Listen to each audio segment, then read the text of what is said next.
So the Trump administration arrested uh, 475 people that they called illegal aliens at a battery factory in the United States.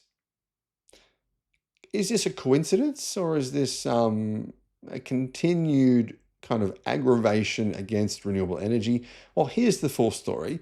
Turns out quite a few of them were actually from South Korea. Hello, my friends. Welcome to the channel. I'm Sam Evans. You're watching the Electric Viking. The South Korean government are chartering a plane to pull the workers from the United States. According to ICE, basically the government's division where they have people that go around and find all the illegal aliens. Many of the people detained did not have correct work visas. Also detained in the agency's raid were 47 staff employed directly by LG Energy Solutions. YouTube's new algorithm means that you're often not getting all of our videos in your feed. There's 7,500. I'm pretty sure you're probably not seeing a lot of them. In the description, there is a link to our newsletter.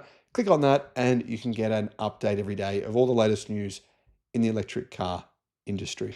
So late last week, one of the largest immigration enforcement actions in recent US history unfolded at Hyundai's factory in Georgia. Authorities detained 475 individuals that they said were illegal aliens. Quite a lot at one location, with 300 of them confirmed to be South Korean nationals. Since the raid, Washington and Seoul have worked out an agreement to repatriate the detained workers. According to the US Immigration and Customs Enforcement, many of the detained employees were working illegally, including some using short-term and recreational visas, which do not authorize work. Stephen Schrank from Homeland Security Investigations added that some workers had illegally crossed the US border, don't know where from, Mexico, I'm assuming, not Canada, while some who had entered the country illegally had expired visas. The Chief of Staff for South Korean President Lee Jae-myung, Kang Hoon-sik, says the government is organising a charter plane to bring the workers back home. He added that the rights of the South Korean nationals and the economic activities of Hyundai or Hyundai and other South Korean firms must not be unfairly infringed upon during the ongoing law enforcement procedures. In the wake of the raid, South Korea announced plans to strengthen its visa system for citizens traveling to the US for business. The government specifically pointed to major investment projects, including Hyundai's joint venture with LG Energy Solutions in Georgia, as a focus of tighter oversight. This is interesting. I have a strong opinion on this, but I'm curious to know what you guys think. Here's what they said from South Korea. We welcome all companies who want to invest in the US, and if they need to bring workers in for building or other projects, that's fine. But they need to do it the legal way, said Schrank. This operation sends a clear message that those who exploit the system and undermine our workforce will be held accountable. LG Energy Solutions says that approximately 47 of its 250 contractor staff at the site were detained. It has asked its South Korean employees to return from business trips in the US in the wake of the ICE raid. So it sounds like it's saying LG Energy Solutions is saying to all of its staff in the United States, if they're from South Korea, yeah, could be time to go home and we'll figure out a way to solve the problem of not having you. The operation of the Hyundai plant was the single largest enforcement move in the history of the United States Department of Homeland Security. NPR reports that the majority of the individuals detained were taken to an immigration detention center in Folkston, Georgia. As of Friday, none of them had been charged with any crimes.